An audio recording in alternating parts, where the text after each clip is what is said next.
Good evening, everyone. Welcome to TSSR Weekly here at the Sports Corner at 124, and the place is packed. You notice we don't have a table in front of us.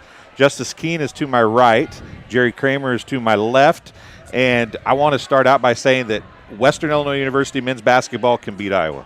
They can. A big win. It's a fact, right? It is. They beat Eastern today. Eastern beat them today. And Eastern beat Iowa 92-83. Huge win for them. Huge win for Eastern, and that means that Western's better than Iowa. Let's go play them. Let's go play them. I think so. I was talking to Justice before we came on, Jerry. Do you remember when Western played Iowa once at Carver, and then they played them once at the Mark of the Quad Cities? You remember that? I was there, actually, at that game. Yeah, I was too, but I worked for the paper back then. Local Galesburg boy played for Iowa at that time, Joey Range. Yeah. That was he was a pretty good ball player. Yes, he was. It's funny, those players from back in the day that were really good, you still hear guys like Steve Martin and Ryan Holland and Gerald Kirby from Bushnell back in the day. You probably remember some of those names. They were talking over Thanksgiving break. I went out to JoJo's Lounge after the Spartan Tip-Off Classic, and they were talking about Joey Range and how he scored 34 points against them the first game, and then they held him to 10, and they thought that was a big deal the second time they played him. So it's just, those iconic names of sorts of area players, right? They kind of stick out. And Justice is becoming one of those iconic names of high school kids, except he's just not doing it on the court, right? He's set a pretty good path for himself, I think. I would agree that you're probably right. We were talking. He's got high level of expectations. He wants to go see Butler at UConn and Illinois at Iowa this winter. That's a pretty good.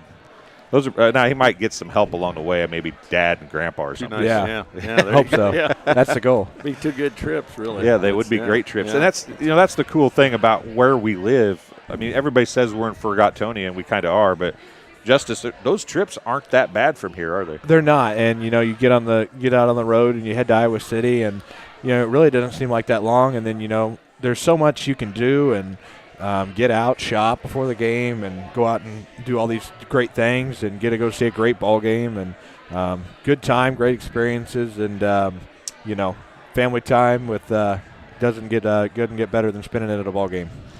Jerry, we were going to push this show back an hour tonight because Western was supposed to play tonight, and then they were supposed to play at noon today, and I said, hey, can we go ahead and start at 7, and then they canceled it altogether. You and I have been around for a lot of storms, and it seems like they get blown up more and more all the time, but you have to take those precautions, don't you? You got to be prepared, and you hope they miss the mark, of course, again this time, and I know Western women just got back in town this afternoon from the Dakotas. Thank goodness they got back. I mean, they moved their second game up to earlier starting time so they could get back. So they're all home and on their way to their families for holidays, and that's great. Now we're here. You guys are both here to talk about the Macomb-Western Holiday Tournament, and we can talk about the actual tournament this year, but. Justice has been here for a while. He's starting to get more involved in the Macomb-Western Holiday Tournament. You're probably glad this storm is the Thursday before or not next Thursday, right? Definitely. We've been very fortunate with weather for the tournament. In my time with the tournament, there's only been one game that we weren't able to play due to some ice.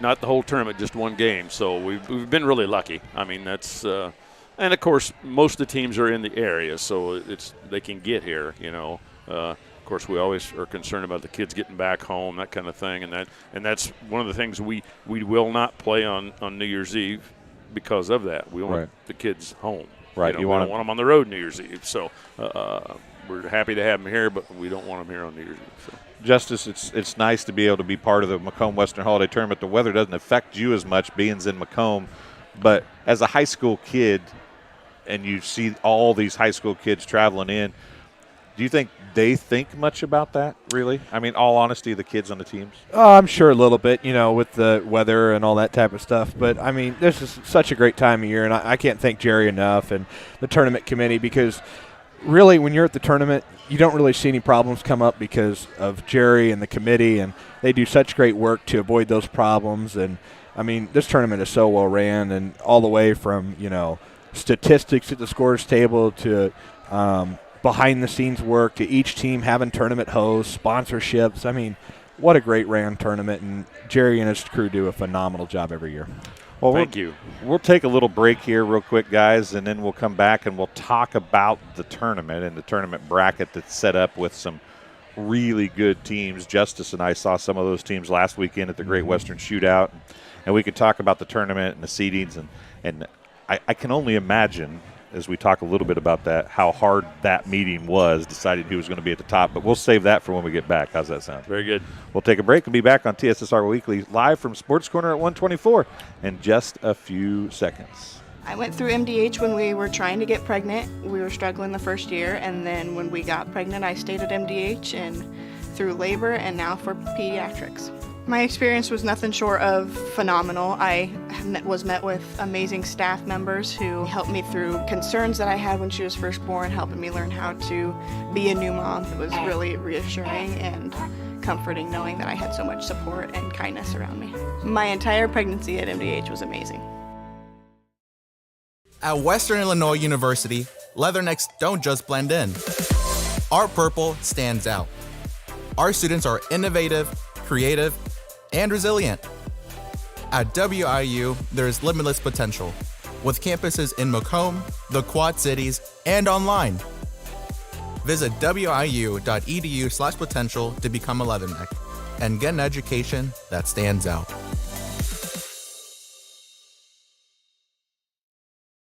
Well, I've always had an interest in the medical field, and then growing up, I actually went through physical therapy myself for an injury, and that got me back to playing my sports and the activities that I loved. So seeing that firsthand, I got to see how much physical therapy could really benefit others.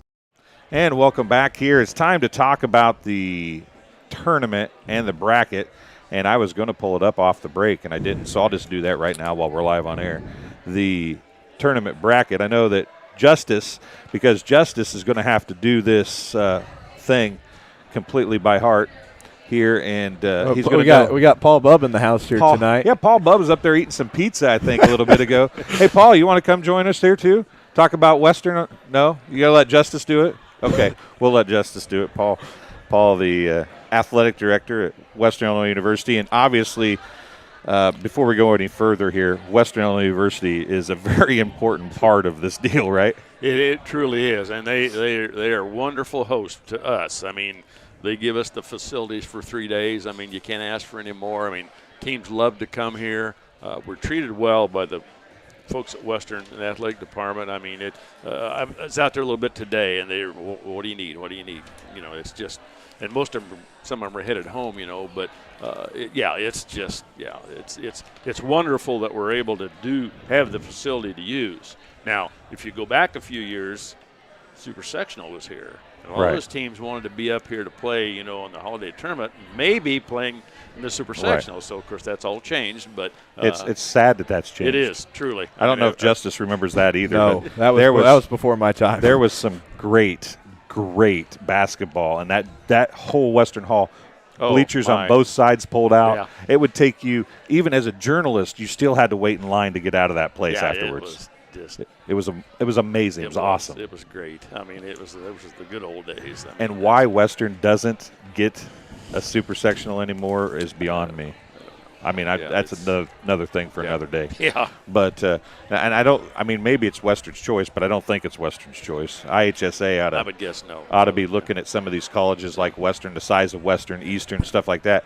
They see, to me, it seems like the ideal place to have a Super Sectional. Well, they used to. I mean, Northern had them. I mean, I don't know. I mean, it's something has apparently changed, and they made their choices anyway. But well, let's talk about you want to talk about the ins and outs of the tournament first? Or do you want to talk about the bracket first? Which do you want to talk about, Jerry? I'm good. Well, maybe a little history. Okay, let's do some history because it has been around. I remember when I first moved to Bushnell, I was a young kid. I moved there in 3rd grade, and it was every winter. It was the talk. The tournament was the talk of Bushnell. And when I was a freshman, my dad took me to watch Bushnell play in a championship game. It was when Fred Servin and Rob Luthane and those guys were there. Yeah. And I felt like I had won the lottery because that game started at like 9 o'clock. Yeah. And I didn't get to go out at 9 o'clock very often as a kid. You know what I'm saying? That championship game is something special. It is. Unfortunately, we do have to play them fairly late because we have so many games, but we try to, we want to do it in a 3-day span. So the last game of the night every night is fairly late. I mean, I remember one year, it's not been that many years ago, it was the second night of the tournament, and I can't even tell you who played now, but the final game of the day went 4 overtimes. So you got out of there at midnight? Pretty late, yeah. I think I've heard that story before because there was a man that passed away. What was the gentleman's name? Adrian McMahon. Yes, yeah. And Jake and I did this interview the year the tournament got canceled. He told me this story, and it was prior to the tournament. It was the first tournament they had when Adrian had passed away. Yeah. And the story goes is that game went into 4 overtimes, past midnight, and everybody only could think that Adrian was pulling some strings up there because his big thing was we are staying on schedule. Yeah. And, he was huge about that. I mean, he was a great mentor. I mean, he between him and Dave Bartlett, they asked me to come on the committee several years ago and taught me a lot about the tournament and everything. And of course, we did lose Adrian over time. Him and Dick Froine. Dick's still involved to some degree. He still kind of advises from time to time. And I just talked to Dick today, actually, and he's going to be out to the tournament this year. So, it's got a lot of history. I mean, a lot of people have been involved over the time, and our committee, you can't thank them enough because it's an all-volunteer thing.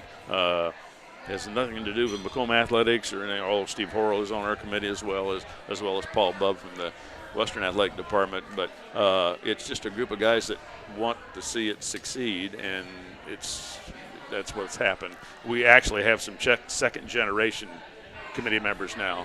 The Boehner brothers are. That means it's been around a while, doesn't it? It has. 1946. So I do a lot of racing stuff, and you see clubs come up, and they have racetracks, and it's an ebb and flow. Sometimes they're going really well, other times they're going really bad. The Macomb-Western Holiday Tournament, for as long as I can remember, has been, like the gold standard of tournaments already, almost, and it never seems like it falls off. It's always there. No matter who's on the committee or how much the committee has to put in work, it's always a top-notch deal. How does that happen since 1946 to not have those down years? Well, I think there's a lot of behind the scenes. I mean, we start out now, I can't speak for, way back in the day. Right. Of course, in 46, they were only 8 teams. Now, right. That's not a knock on them, but right. Started out with 8 teams, and I think in the early 70s we went to 16. But we start early in the year, start planning, that kind of thing. We go out throughout the summer getting things set up and, But, again, our committee, we got a lot of veterans on there, so it kind of falls into place. It does take a lot of time, a lot of legwork, but everybody loves doing it, so it's easy. It's easy. So, Justice, you might know this too, since I'm sure you're prepping a little bit to do all the games, but who's got the most tournament titles? Does Macomb have the most tournament titles out there?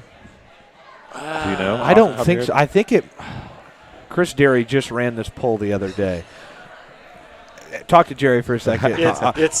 I'll pull that. I'm going to get that answer. There. Yeah, it's there. Because I know Chris Derry just. Yeah, Chris has been a lifesaver for us. I mean, for the technology now, because a lot of us old boys struggle with the technology.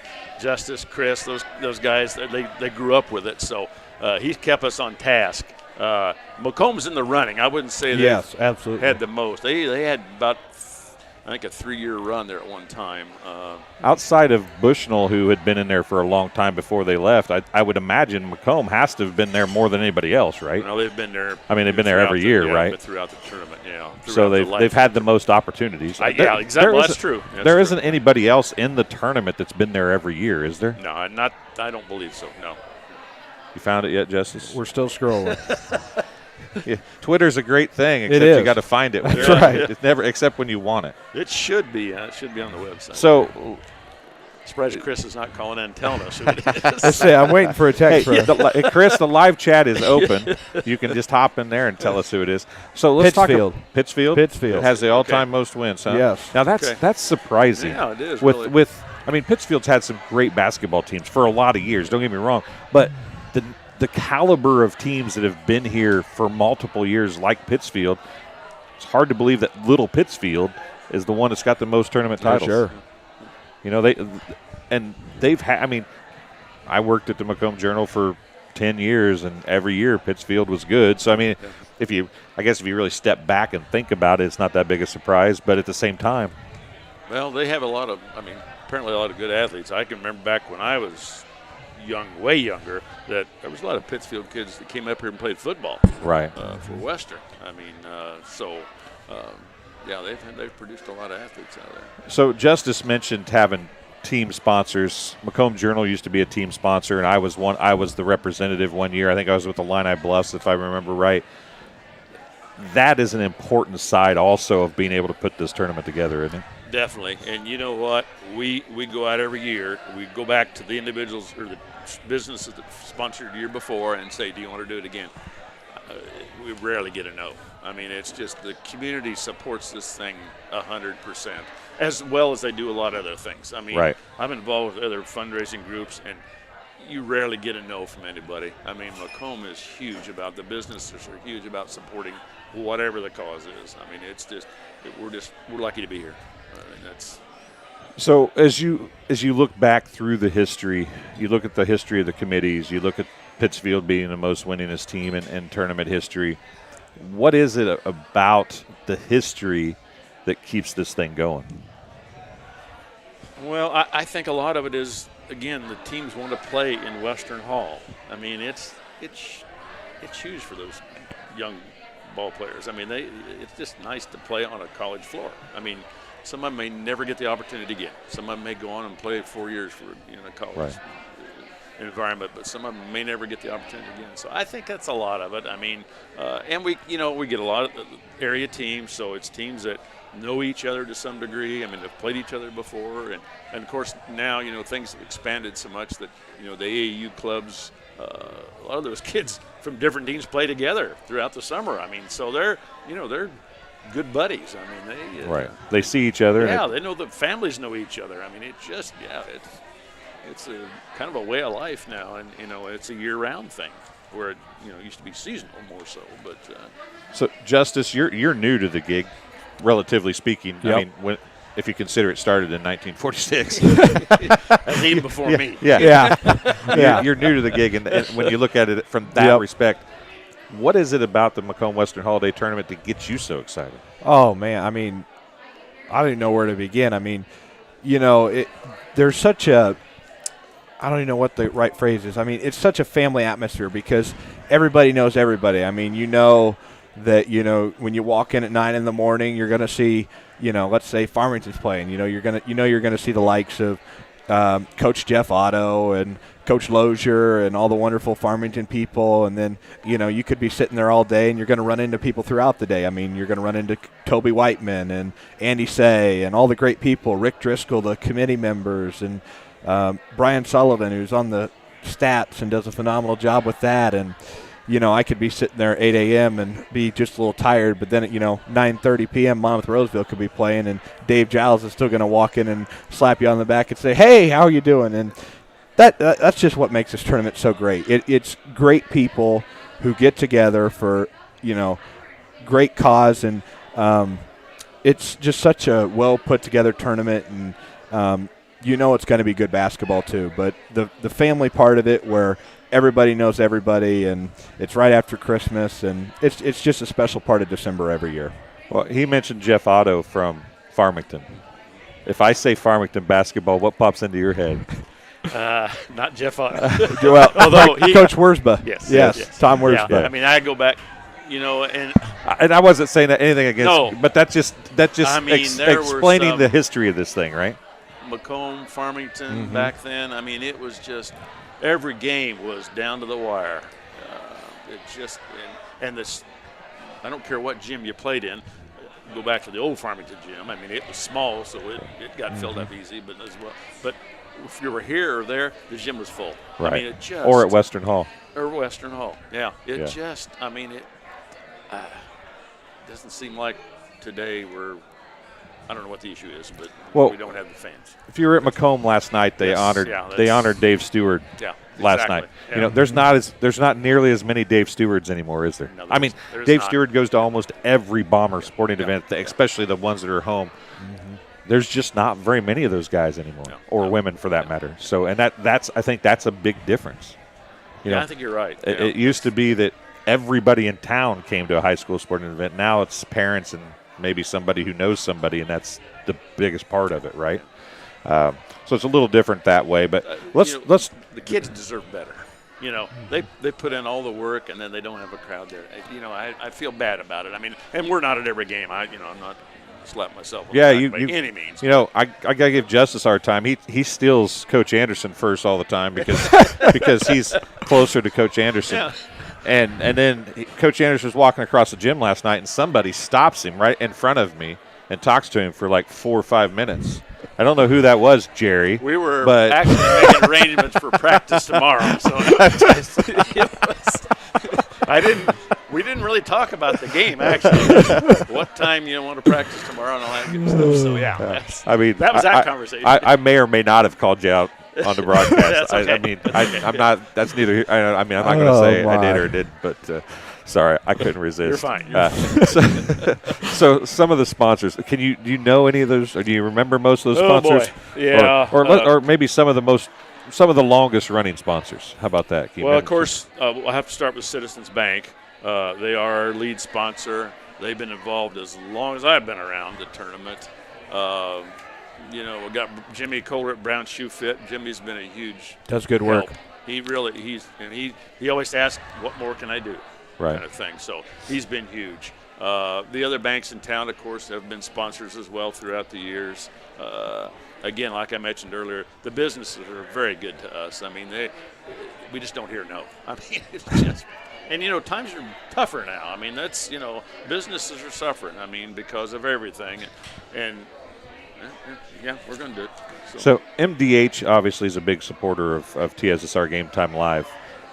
I'm sure they send a trainer out for most of the games. Yes, and again, they've come on this year as a sponsor as well. They're sponsoring the program, and actually we've got them as a team sponsor as well this year too. So, yeah, I expect them to continue to do what they're doing, and it's just we appreciate all of that.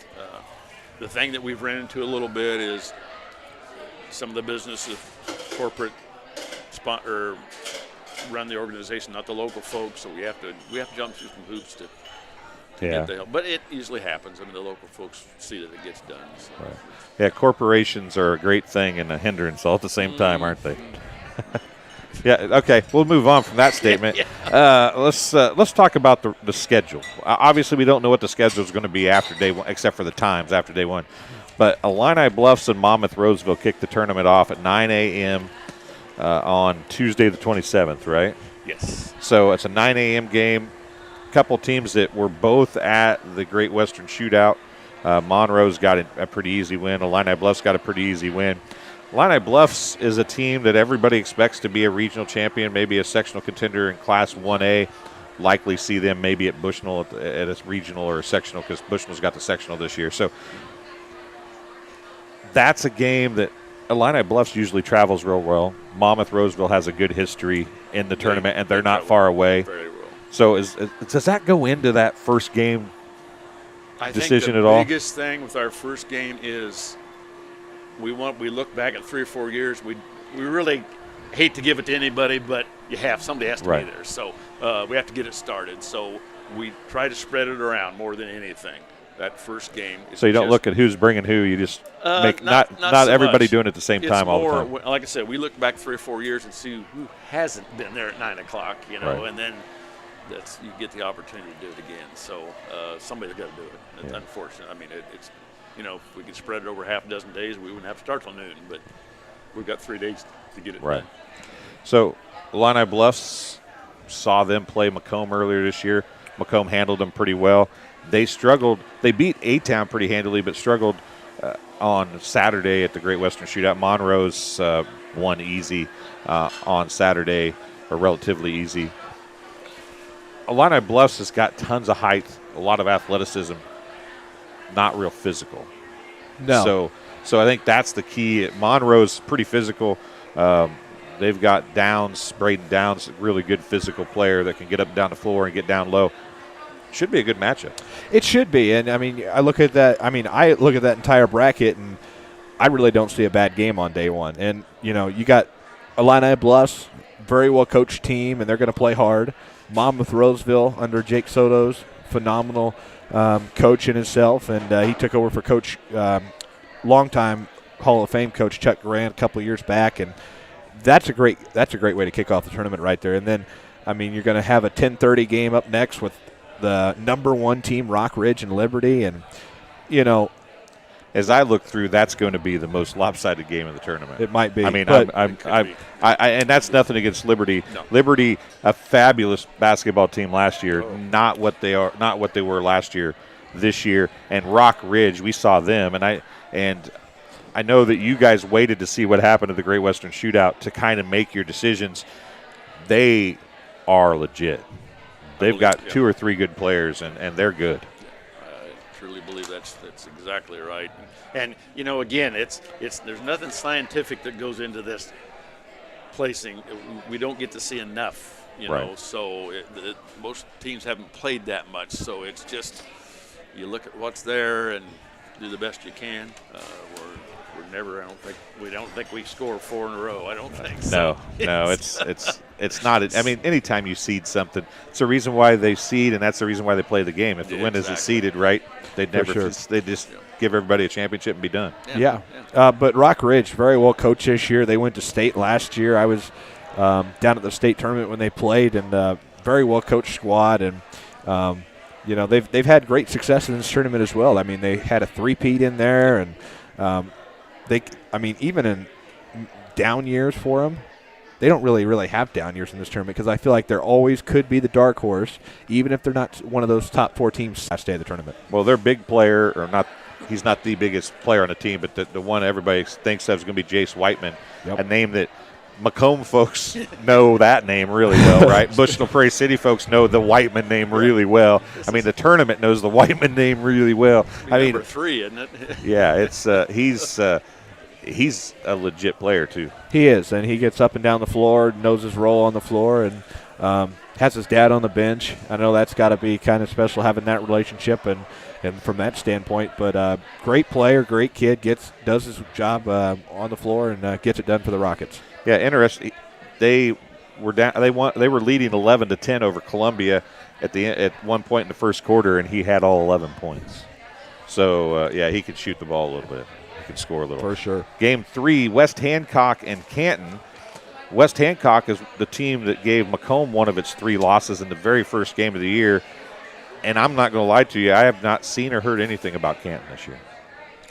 I think they're down this year. A little down, but I mean, honestly, you know, when you're putting a bracket game, you never know. And especially, I mean, you're coming out of the holidays, and the first day of the tournament can always be interesting. And, you know, you never know. You might see a first-round upset because, you know, and I'm not trying to take anything away from any of these teams, but, you know, it's always tough coming out of a weekend, and especially kind of Christmas, and, you know, maybe your mind's not necessarily on basketball coming out of that holiday break, but you never know. You could see a little bit of a first-round upset from somebody.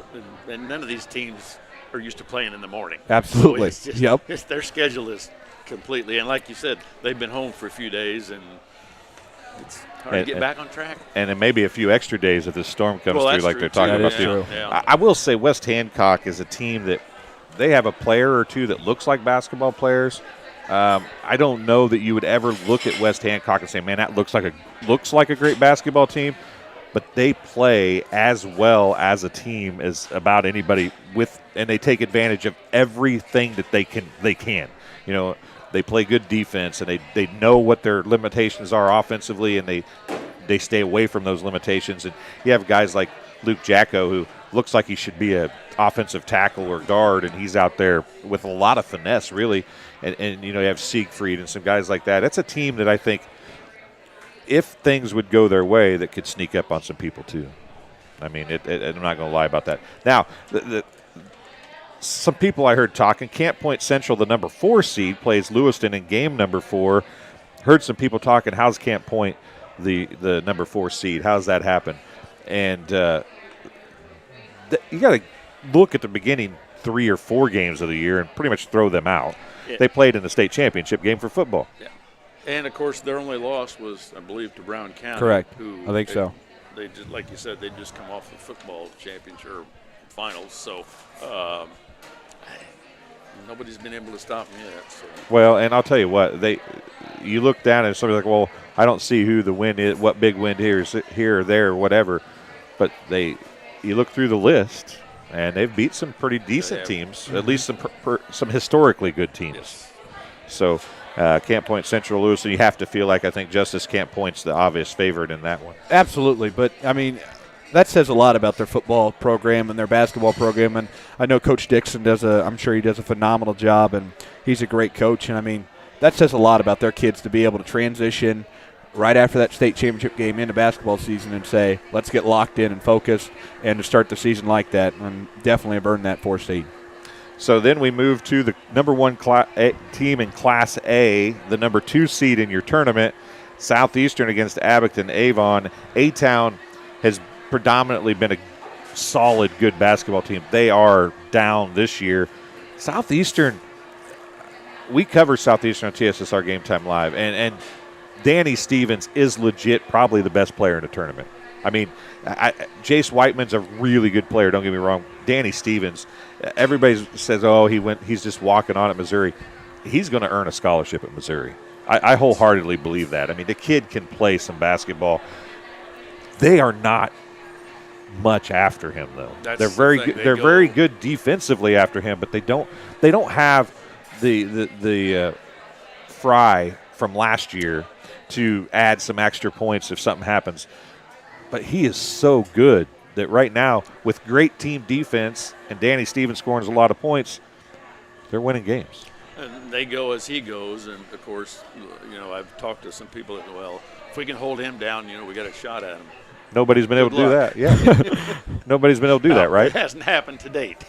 So I mean, and the thing is, well, we'll hold him to 30 points.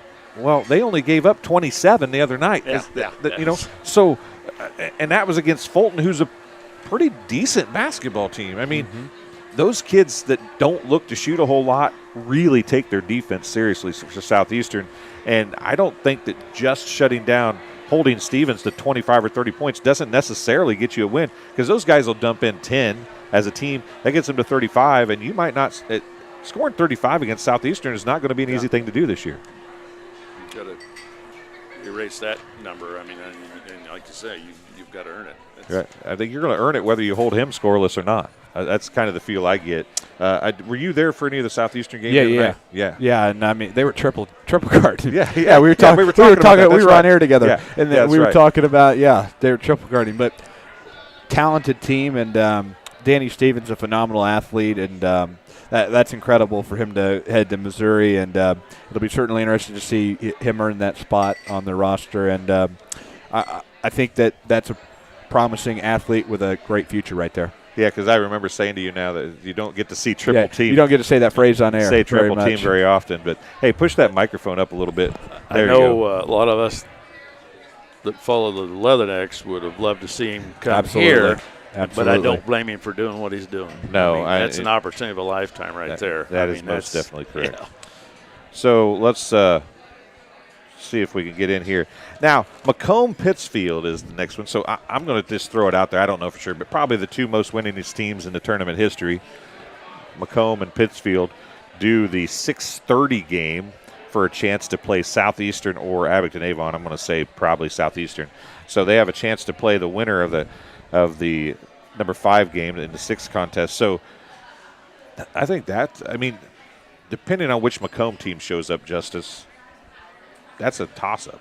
That is. I mean, that's a really good matchup there, and that's well done by the committee who put the bracket together. And Macomb, that traditional 6:30 time slot. So, Macomb, that is one of the things we know what's going to happen there. They typically get that 6:30 game every year, but Pittsfield, very well coached every year under Brad Tom Have. That's a phenomenal program, and Brad's done a great job there. But really looking forward to a great opening tournament battle between 2 great programs. Coach Anderson, I mean, done a phenomenal job defensively. I think the Bombers can do a good job against Pittsfield. But if they get some shots to fall, it could definitely be a big Bomber win. Yeah, and that's when I say which team, it's their defense has pretty much always been there. They struggled a little defensively against Scales Mound maybe, but it's the offense.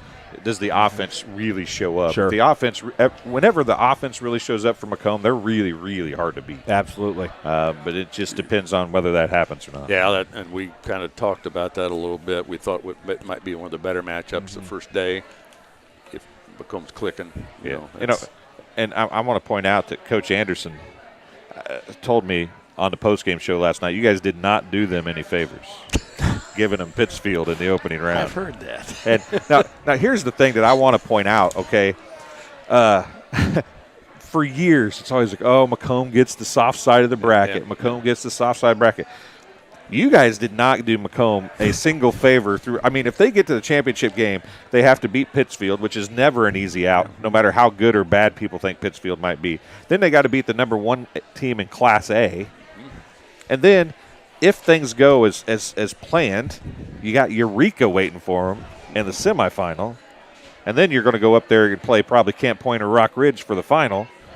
I mean, that's probably about as tough of a bracket buster as if they're going to get there. It's going to be tough. Yeah, they're going to earn their way. Yeah. They're going to earn their way. It's I don't think anybody could say you gave them an easy route this year. No, I think it can happen. I mean, it's just I thought the way they played last night, I thought this is the making of something that could project them right on through into the tournament. So, Coach Anderson said, I didn't listen to what he told you on your post game, but he said that Scales Mound was probably a good time for that to happen, more or less, as I paraphrase. It was, sometimes you can learn from things when they don't go your way, and he felt like after last night's game that Scales Mound might have been a good thing for him. I think I'd have to agree with Coach there. Bombers got the momentum back with a big win over Peoria Christian. That's a well-coached squad there, and it happened at a good time. And I'm not Coach is not trying to say loss is good.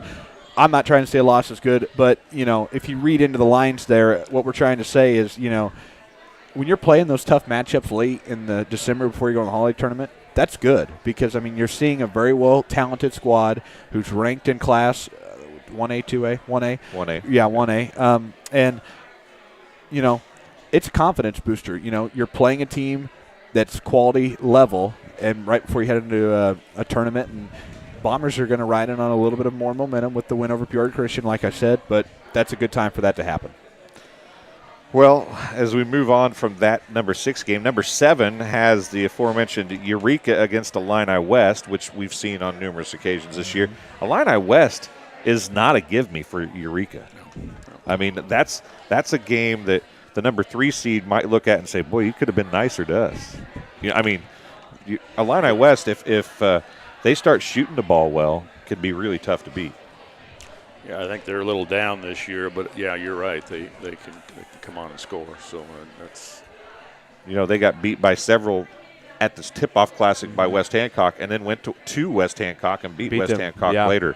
So they've got some shooters on the Illini West squad. They do, and I think that'll be a pretty good matchup as well. And then you got a 3-ranked Eureka team, very well coached under Aaron Donor. His dad was a phenomenal athlete at during his high school days, and matter of fact, played against Bill Walton in the Peoria Civic Center. Nice. I've heard that story a few times from Papa Keene, and my dad, good friends with Coach Donor, and that's a very good program. And Coach Donor and then Justin Ellison for Illini West done a good job with that program, and great coach. And that'll be an exciting game. I mean, sure, it's a little late at 8 o'clock, but, I think these later games, you kind of get in that later session. I mean, you got some really good matchups down the bracket there. Yeah, there was talk about how good Eureka was and that they'd be seeded. What was the talk in the committee meeting as you guys were trying to seed them as far as where they fell with Southeastern, Rock Ridge, and then the number 4 seed, Camp Point Central? Well, and unfortunately, we don't get to see as much of what they do because they're far enough away, so we had to base some of it on just what we read in the highlights of games. Right. So that may have hurt them a little bit, just being the distance. But you know, the top 4 teams are all legit. I mean, and there's a couple others. I mean, we went back and forth on some of those, to be honest with you. So we'll go over the last game here, and then I got a question for you. Farmington, Brown County. Brown County apparently not bad, even though you know they're the only team to beat Camp Point Central. No matter what point it is in the season, you know, whether they beat them the first game or the last game, if you're the only team to beat somebody, you feel pretty good about yourself, right? Definitely. I mean, I would. I mean, Western's probably feeling pretty good about themselves right now because they beat Eastern and Eastern beat Iowa. Yeah, you know what I'm saying? So I mean, you got to take those pros where you can get them. Farmington. Macomb handled Farmington pretty well, but Farmington's got some talent too. They do, and you know, Coach Marty Lozier took that program over from Jeff Otto as Coach Otto transitioned into that administrative role at Farmington, and love Coach Otto and love Coach Lozier. Done a great job, but Coach Lozier, they won regional last year, advanced to the sectional. They didn't get everybody back, but I think they didn't get everybody back, but. That's a really well-coached squad. It's a talented team, and, you know, they got right to the basket at the hangar when we saw them here in town. Do great stuff offensively, and I think, you know, for that 9:30 game, it'll be interesting to see how they play against Brown County. The rim's solid at Western Hall because Keontre Barnes can drop a dunk or two. For sure. They scored their second basket, I believe, on an alley-oop from Gage Rankin to him, and it was from the right wing. It was a alley-oop from outside the three-point line, and he went down and threw it down with one hand. So the kid has got some ups. So JT Jeter shut him down, though. JT played a good game. Played a good game against him. I think he only scored 10. He scored 21, I think, the other night, if my memory serves me right, and was the MVP of his game at the Great Western Shootout. But that's a team that I think that, you know, things go. It's kind of like Macomb. They're a little like Macomb, I think. When things are on, they're going to be really tough to beat. That's who shows up. So 2 things before we stop talking about the bracket. First thing is honorable mentions towards the top 4 seeds. Who else was in the conversation? Can you tell us that, or will you tell us that? No. Well, it was worth a shot, right, Justice? That's right. Okay, no, Justice, since he won't tell us, we're not on the committee. Let's who's your next 2? If you were seeding these, who would have been your next 2? Man, I mean, this is so tough. I mean, I'm looking down this bracket. Macomb, kind of that quiet team. Pittsfield's really talented. But I think my 5 actually. I mean, we got the top 4 ranked. I think my 5 would go to Macomb. My 6 would go to Eureka, and let's throw 7 in there. I'm giving 7 to West Hancock. Well, West Hancock's good. The one that I think is getting forgotten about is Illini Bluffs. Absolutely, and I think I throw them right in there as well. I think Illini Bluffs would be in the next 4 for sure. And Monroe's, they played a bad first half, a really good second half. If the second half team shows up, they're going to be pretty good too. Illini Bluffs just has so many athletes. They do. If at some point this year they figure out how to deal with the physicality of some of these teams, they're going to be really, really hard to beat. They were all in the discussion. Yeah. They were in discussion, yeah. I figured I've seen them quite a bit, so it's probably easier for me to say that because I have seen them so much. My only knock on them is the physicality issue. I did feel like they handled it better against A-Town.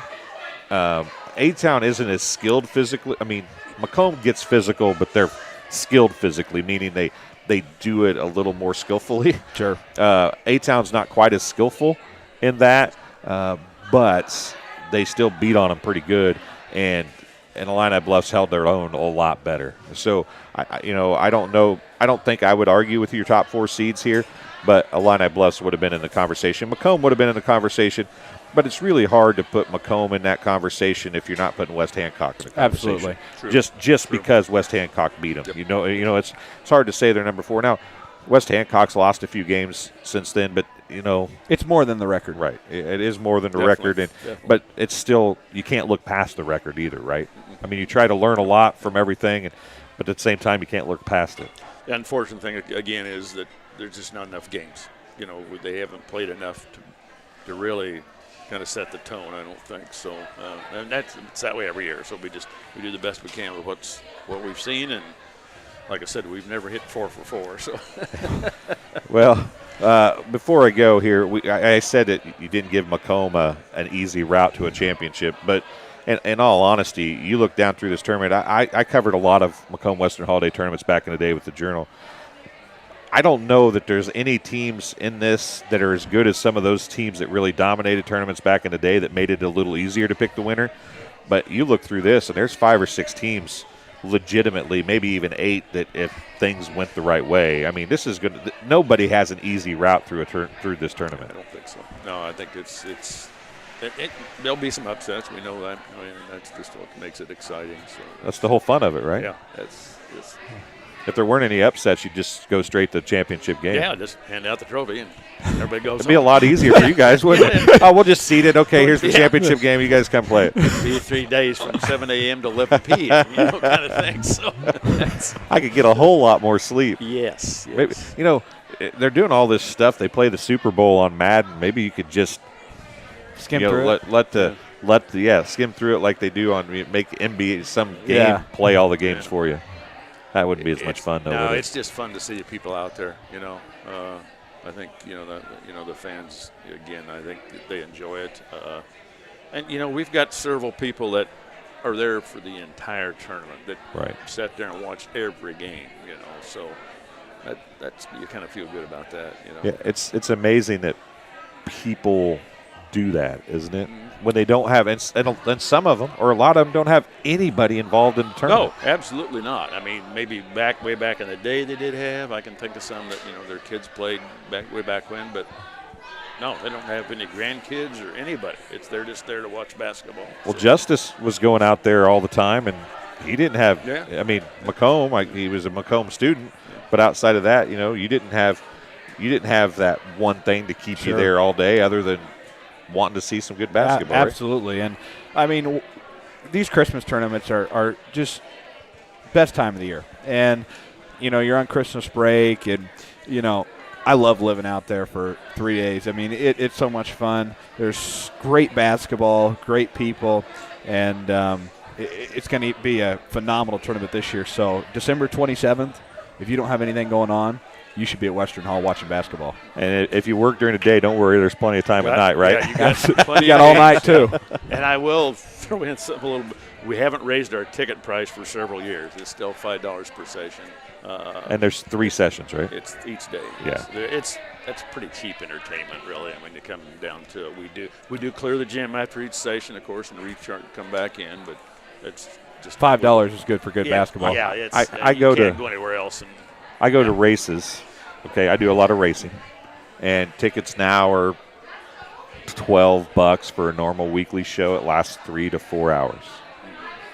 You get to watch 3 hours of basketball for $5, and so $15, which is a little bit more than a normal racing ticket, and you're watching what's it end up being 13 and a half hours of basketball, give or take a little bit. Yeah. So that's a pretty cheap, in this day and age, that's pretty cheap entertainment. Absolutely. And it allows people to get out of the house, kids to see something different, not be on the computer. Yeah, that's the nice thing. Get them out there and amongst other people.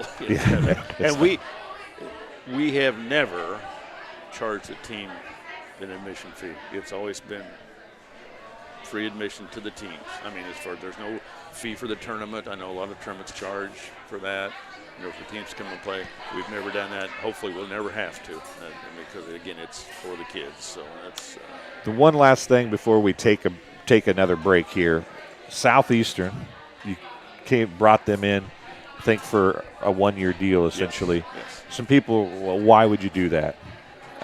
My before you answer, I'm gonna my thing was the best player in West Central Illinois is on Southeastern's basketball team, and if you're going to have the best tournament and one of the best in Illinois, but most definitely the best in West Central Illinois for boys basketball, he needs to be at this tournament.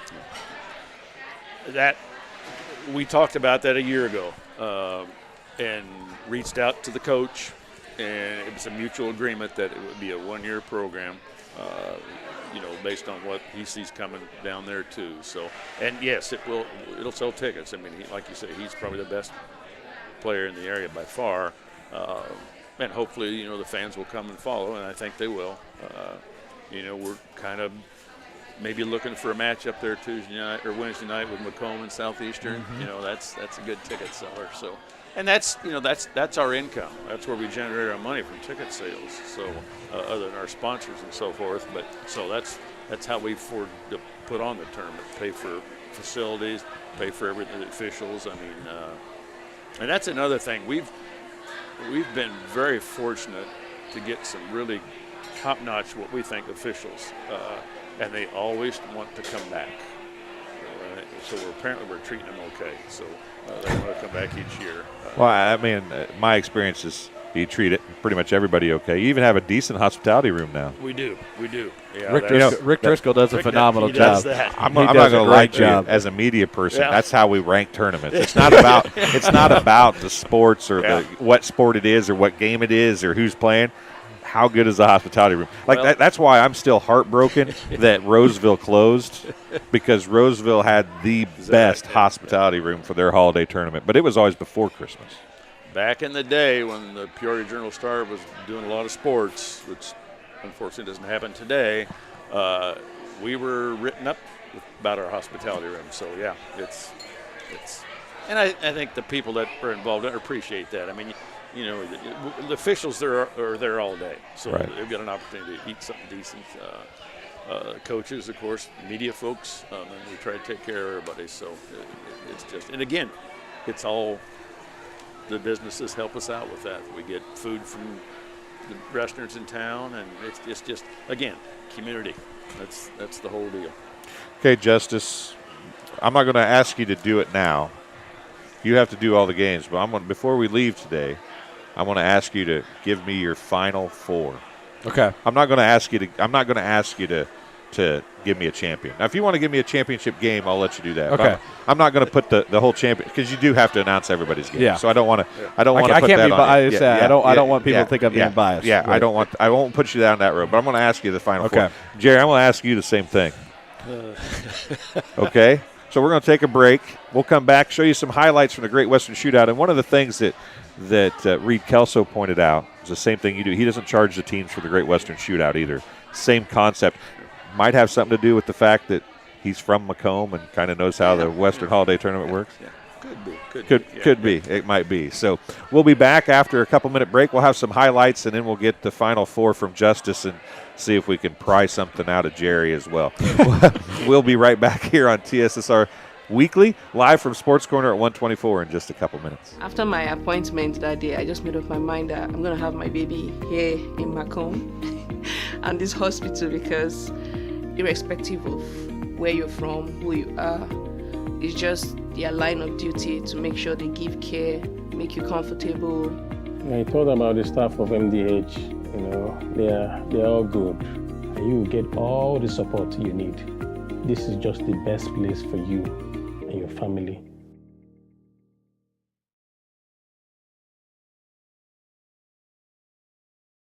I see acute injuries on the field. I see ankle sprains. I see ACL knee injuries, as well as in the clinic.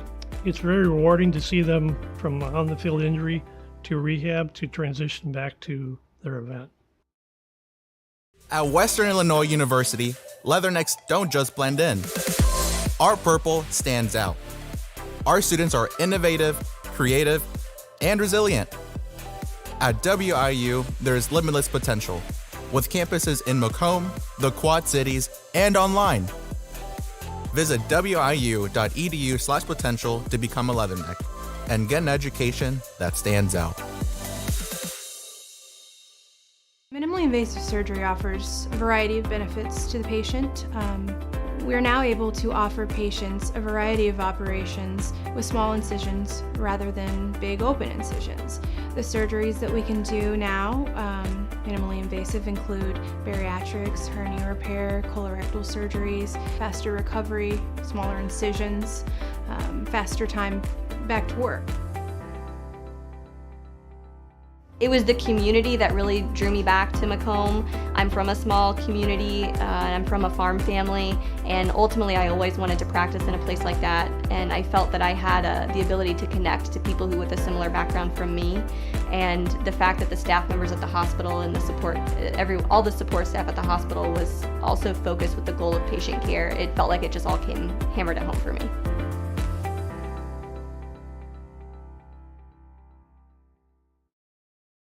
And welcome back here. So, guys, we're going to be able to see the highlights here on the screen. Folks will be able to hear us talk, but they won't be able to see us. So we'll be able to see the highlights. We'll go through the highlights.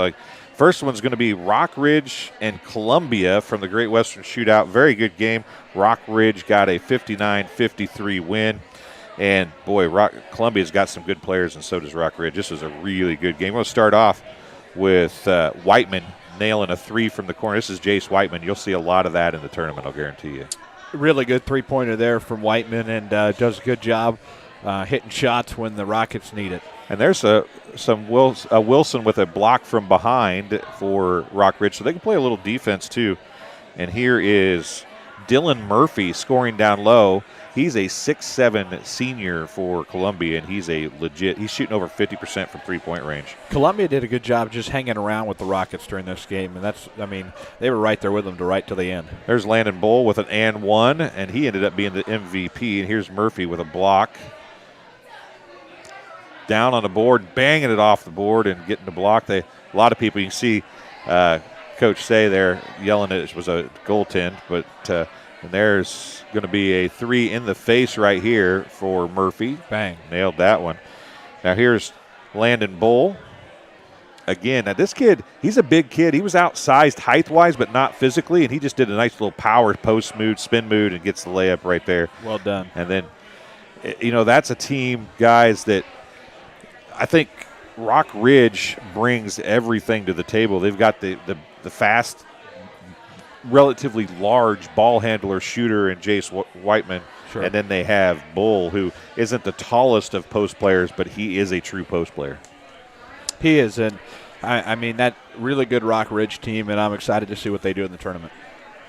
So the next game that we have is, since they're the number 2 seed, we went to Southeastern playing Fulton. They won 41-27. That's what I'm talking about. They just don't give up any points. They didn't score till 1:13 remaining, though, on this shot right here by Danny Stevens. It was 0-0 right there with 1:14 remaining or so. It's craziness. But I'll tell you what, it got better in a hurry. And then Tippy got a bucket there. That's one of the few. They only scored 10 points, or 8 points that wasn't his. Tippy got 2 of them there. And here's Danny Stevens for 2 on a nice inbounds pass. And then Tippy gets another one down the stretch here, I believe, as well. So, it's just they showed Danny Stevens on the spin move and drops that one in. He's just so skilled for a big kid. The things that he does, and there's Tippy on the inbound. And that's one of the things there that Tippy just stepped out. See, that's the thing. Stevens that goes in, and he got such good body control. It's really amazing the stuff that kid does. But he actually was in the post on that inbounds play. He goes out to the top of the key, and he took 3 players with him. Yep. And Tippy just walks in for a layup, right? That's the stuff that, you don't have to – you're not going to get the opportunity to do that a lot.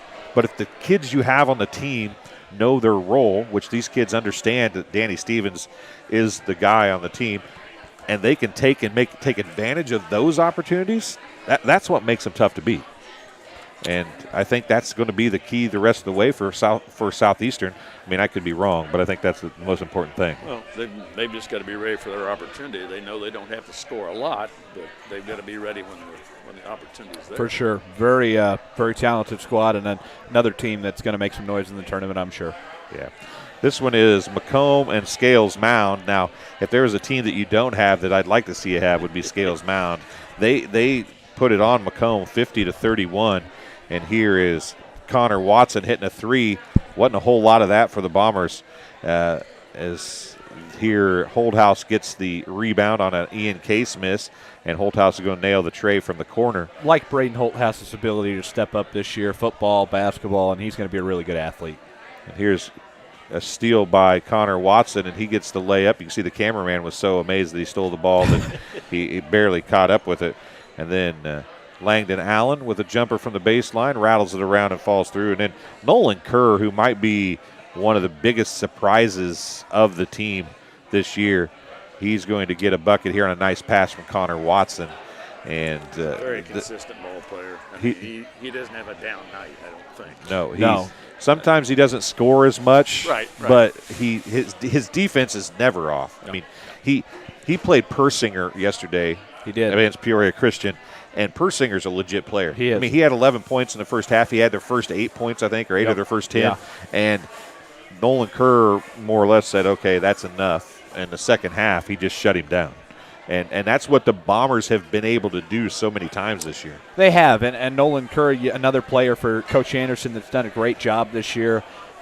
Really, these last handful of games, I mean, he was playing well early in the season, but these last few games, it's become so much more noticeable, and doing a great job for Coach Anderson defensively, and then offensively as well. Hit some key shots down the stretch against Farmington at home, and some free throws, and playing really well. He had a great night against Notre Dame, I thought. Yeah, he did. He's the leading scorer against Notre Dame, actually. So, he scored over 10. I would imagine, Justice, he's probably averaging 10 over the last 5 games or so. I'd have to guess. 15, Absolutely. or maybe 5 or 6, 7 games maybe. For sure. He's really came to life offensively, and I think that is a key for Macomb. If Nolan Kerr, Ian Case, I think, in this tournament might be big. He missed those 8 days, Justice. You go to school with him. He missed 8 days of school. Was gone from practice for 8 days. Didn't do anything, and then he comes right back the next day, plays, and he's gotten better.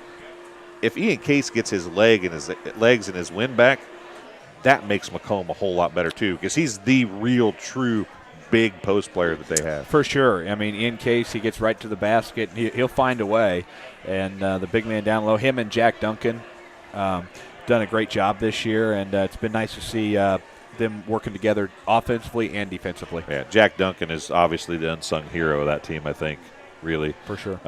Everybody thinks of him as a baseball pitcher and a football quarterback, but he's really almost a quarterback from a forward position on the basketball floor. I mean, I think they look up to him in a big way. I agree. And Jack Duncan, another athlete that's staying in town, and he committed to play baseball at Western, and it'll be exciting to see how the rest of his basketball season turns out, the rest of his senior year, and then it'll be exciting to see him stay in town and play for the Leathernecks. Some tournament players through the years, Jerry, have played at Western. Corey Fosdick comes to mind. Yes.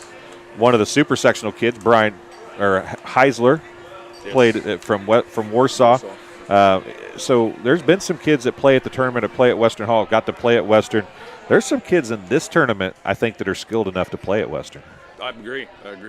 I'm sure they're being watched. Yeah, this is a tournament, I think, especially some of those bigger kids, Alvey, Coates even, maybe Coates not, but Alvey, a junior from Illini Bluffs, is a caliber of player that I think, I don't know if he's quite to Danny Stevens' quality, but he's pretty darn close if he's not. He's a pretty good player. Playing well. So the Western coaches, of course, we got a little downtime right now, so they're going to be able to get out there and see a lot of players on their own floor to see. And it's always a good thing to have some local talent playing out there because it sells tickets. Yes, it does. Yes, it does. Brian Heisler, of course, Corey played here. They local folks come out to watch him. Yep. No doubt about it. So one of the last game from the Western Shootout that we have is it's the last boys game. It's A-Town and Illini Bluffs. It was a 68-38 final here as Stiegel gets a bucket for A-Town.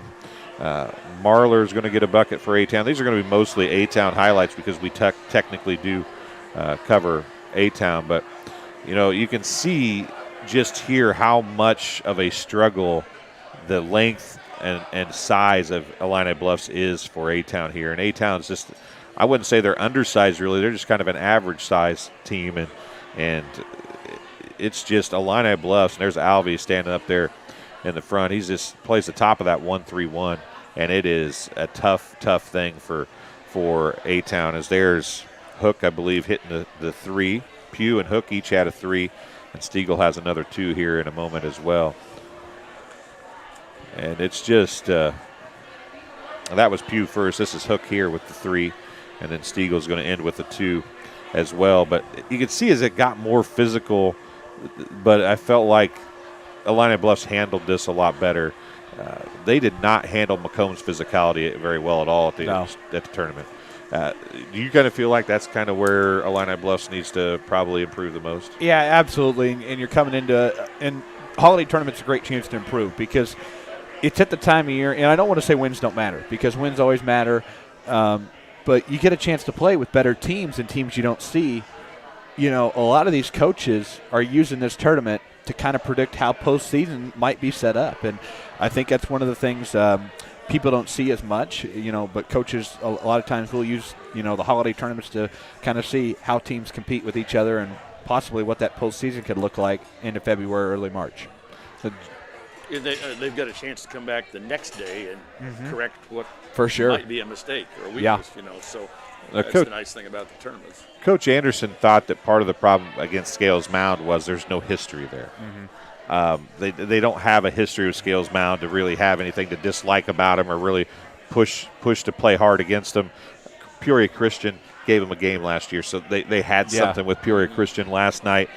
You're going to see teams in this tournament, Jerry. You guys bring teams in, so, yeah, you're going to see some teams that you see regularly, but you're going to see some teams you don't see regularly. But I feel like the Macomb-Western Holiday Tournament tag makes the kids feel that history and make the importance of every game a little bit more.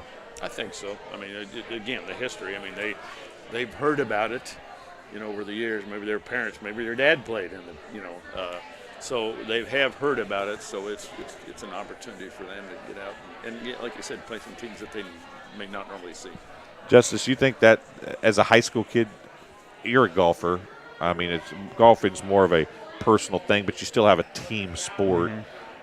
Do you feel that? Do courses maybe treat you different, or you feel different about courses you've been to, or the comfort of playing somebody you've played against, teams you played against, or courses, is that kind of the same thing you think? Oh, absolutely. I think, you know, you might run across a team during the season that, you know, you don't want to say you have a grudge against them, but, you know, maybe they beat you by 1 or 2 shots, and, you know, you're going to play like you're playing with a grudge and say, you know, we're going to come and we're going to beat you by 10 shots. And I think it's the same way on the basketball court. I mean, the rivalries with each school, and you kind of see how those play out. And last night you said with Peoria Christian, Macomb lost to them on the road last year. So I think the mindset last night was, you know, you beat us last year, but we're going to have you at home this year, and we're going to beat you now. Yeah, and they did. They did exactly what they wanted to do. They did.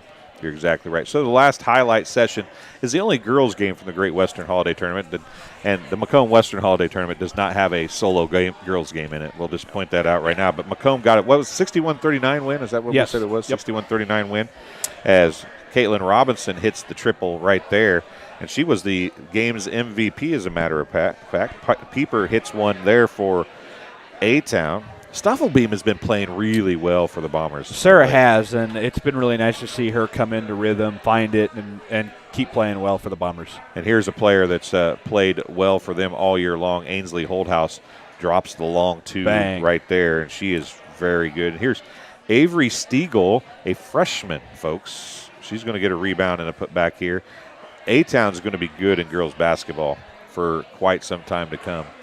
And here's Robinson again from the other side, another triple. See why she becomes the MVP, but now she's going to have it. So you have to guard her, and then she dumps it to Ainsley Holdhouse, who hits the triple of her own right there. And suddenly the Bombers are just dominating. Here's Pieper. Pieper's a good ball player, too. For a big girl, she's got some nice moves in the post, and there she gets an and one. Yeah, good move right to the basket and get the layup as well. And another sophomore that's going to be really good is there's a reverse layup from Haley Redding. I saw her dad today in Bushnell.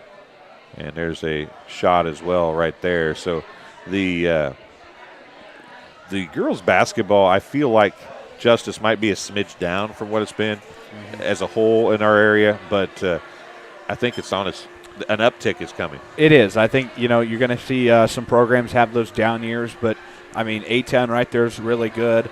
Macomb's developing, and I think in the next few years we're going to have some really good basketball around here for the girls.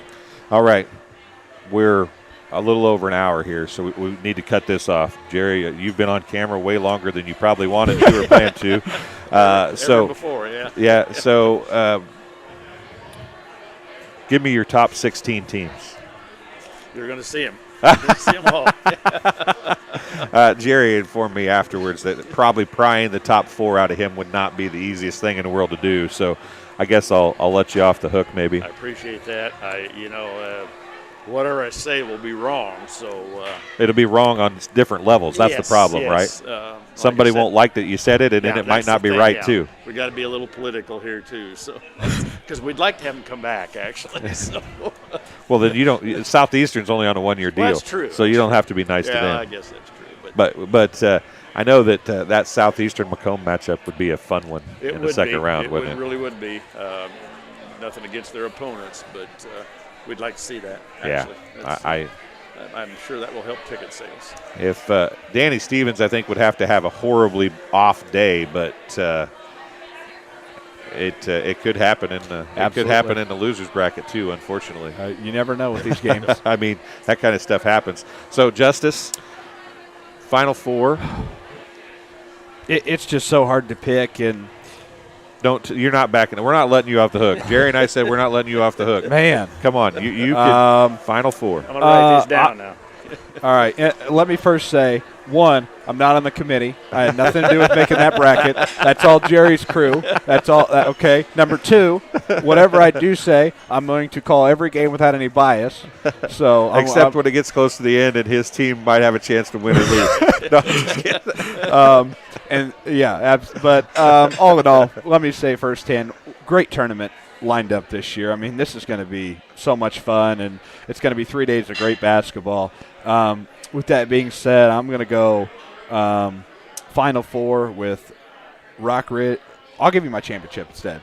Okay. I'm going to go Rock Ridge, and I like Eureka for the championship. I'd say that's probably a pretty good bet. I think that those two teams will play well, but you never know. I mean, we've said, with these tournament games, you really don't know how the outcomes will be, and a lot of great squads and talented teams coming to Macomb this year, but I'm really, really excited to see how this tournament will play out, and kudos to Jerry, the committee, and everybody who's put in work. I mean, people don't realize that, the committee meets year-round. And, I remember, going to we're talking about streaming and all that stuff. I remember we were back April, May, and they're still putting in work. So I think that's one of the things people don't realize is all the work that is put into this every single year. And kudos to you guys for doing a great job. Well, again, everybody on the committee buys into it. They want Absolutely. They want it to be successful. But I will say we try to go out every year and during the tournament, talk to the coaches, hey, what can we do to make it better, kind of thing, So we're always looking for ways to improve, and we'll take anybody's advice. We may not follow through on it, but we will listen. I'm going to throw a name out there. Go ahead. Not because I'm not even going to be there. So I'm going to be in Tulsa at races. I'm going to try to watch some of it if I can. But I'm going to be in a building, and I don't even know if I'm going to have internet service. So I'm going to tell you, I see Illini Bluffs making the Final Four. I like that. And I think they have the kind of team that can play with Rock Ridge.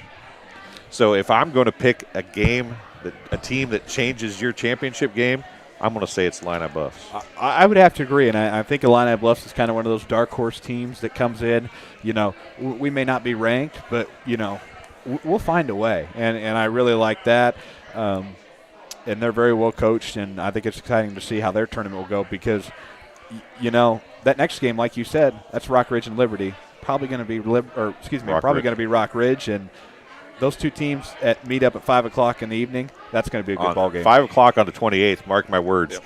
That'll be a fun one because Illini Bluffs brings an awesome 1-3-1 zone. Yes, which really can give three-point shooters havoc. Jace Whiteman is a three-point shooter. Now, they'll have to contend with Landon Bull, who can bowl his way around. There's no doubt about that. But I'm telling you, if there's a team that can deal with what Rock Ridge brings, because Rock Ridge, outside of Bull, isn't the most physical, which kind of plays into Illini Bluffs' hands.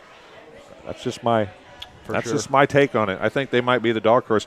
That might be your first upset. Never the know. 5 p.m. game The 5 p.m. game on Tuesday or on Wednesday. Wednesday, right? The 28th is Wednesday. Yep. 5 p.m. game on Wednesday. That's what I'm saying is the first episode of the tournament. I'm gonna write that down. Okay, we'll write down. If it does happen, I'll make sure. I'm gonna send you a text and say. Yeah, because I won't be watching then. We'll be in the heart of racing evening at that time. So I probably won't be watching then. But guys, I greatly appreciate you guys both coming and talking. We are not broadcasting any of the tournament. Hence, I'm going to be in Tulsa. It is pay-per-view this year, right? Justice, can you tell how to find it? Or I know it's on your Facebook page. A link on the Facebook page. You can go to Macomb-Western Holiday Tournament Facebook page, Twitter, holidaybasketball.com, or Clutch Sports Media's website. Very excited to have them partnered with the tournament. They do excellent work, and excited to work with them. I'll be calling a bunch of games, and we got a 4-person crew set up, and it's going to be a great week. A lot of great basketball, but you could get on those 3 sites. Prices for you can do all tournament plan. You can watch all 24 of the games in Western Hall, or just pay by the day and watch what games you want and all that good stuff. But it's going to be exciting, and like I said, Macomb-Western Holiday Tournament, social media, Facebook, Twitter, holidaybasketball.com, and you can hit the top drop down and big thing that says live stream, or Clutch Sports Media, and that'll get you all the good information on that. Jerry, push that microphone up real quick so they can make sure they can hear this, because I want to point out that the whole day, the 3-day pass is worth it for pretty much any team, because everybody plays 3 days, right?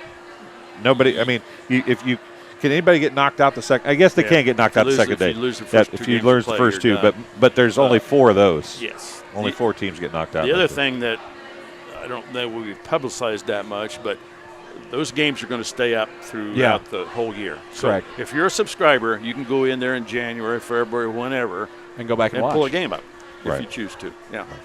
So if you missed a game or whatever, you want to see it again. I mean, if you're bored in the summertime. Well, yeah. Or, this is a whole new experience for us. I mean, we've never done this before.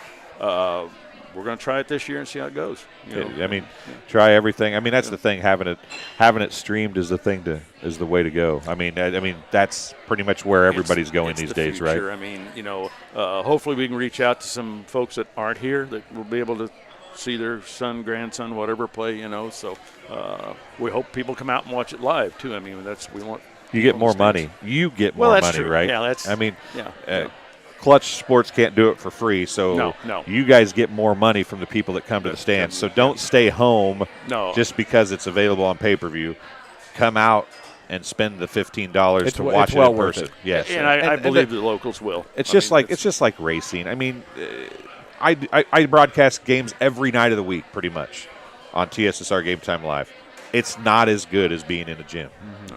I mean, you broadcast games all the time, too. It's not as good as being in the gym. You can't, no matter how exciting Justice is or how excited I get, it's not the same feel.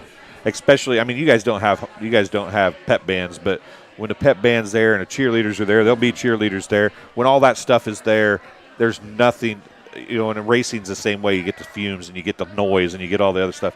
It's not the same on TV. No. The atmosphere is huge. Yes. Yeah. And, I mean, there's no better feeling. And $15, sit there. Like Jerry said, we'll clear the gym after each session, but it's well worth it. It's such a great community event. There's so many great people, and it's more than basketball. And I hope people can take that out as well. That money you pay to get in, it's more than basketball. I mean, it goes back in such a good way, and you get to see great people, see how the tournament goes. You get to see great basketball, and it's great kids. And great kids. And that's what it's all about. It's about the student athletes performing at their high level, and it's going to be an exciting year. That's what I said earlier. You need to get out and support the players, whether boys, girls, it doesn't matter what game it is. And it doesn't matter if it's the holiday tournament before or after or whatever. They put the work in. They need a little reward for that. They're willing to work basically year-round anymore right. for whatever the sport is, and they're willing to do it, so we need to acknowledge them. Get out there, cheer the kids on in person. Absolutely. Don't just do it at home. You can go home, and if Justice broadcasts it or I broadcast it or whoever, most of the time you can go It's always back and gonna watch be it there. later. Yep. You can go back and watch it later. Come out and see it in person can. and go back and watch it. Justice and I both do it for free. So Yep. you can watch our stuff for absolutely free. You don't have to buy a subscription. You don't have to do anything. You can go back and rewatch it after seeing it live. Yep. And that's the thing. And share it with everybody, folks. I mean, share every link you can. Help these guys out. Share the Clutch Sports link for this tournament. Share Justice and I's links during the regular season. Let people know that they can come watch the games, because I'll guarantee you if they see Justice's link or they see my link and they watch some of these games, you're going to see how hard these kids play and what they put into it. Play with a passion. Right. And you don't have to, again, you don't have to know these kids or be related to these kids to come out and enjoy it. Come out and have some fun, be a part of the community, show some support for the kids, and get out to a basketball game, a softball game this spring, track, it doesn't matter. Pick something, come out and support the kids. Absolutely. So for Jerry Cremer, for Justice Keene, I'm Dwayne Hulett. Guys, thank you for coming. Yep. I greatly appreciate it. Merry Christmas, Jerry. Merry all. Christmas, Yes. Dwayne. Merry Christmas to everybody Happy out there. holidays. Hope you have a great holiday season. We're not going to do a show next week here. We'll come back the week after New Year's. And Justice is going to be busy next week, and so Jerry doesn't do anything. Once the tournament starts, except once the tournament starts, right, Justice, he just sits around. I mean, he opens the door and lets everybody else. You know, the cell phones have helped us a lot the last few years since we've had cell phones. But before that, you were running looking for somebody, you know. Right. But now everybody's on. Yep. You got their number, so you know all you have to do is either text them or call. What about the old Nextel stuff where you push button? Jerry, you there? You remember those? Oh, Do yeah. you remember those back in the day? Yeah. That was like the huge thing. That was before Justice's time, too. Yeah. All right, that'll do it. Thanks for joining us tonight at TSSR Weekly. We'll see you in a couple weeks here live from Sports Corner at 124.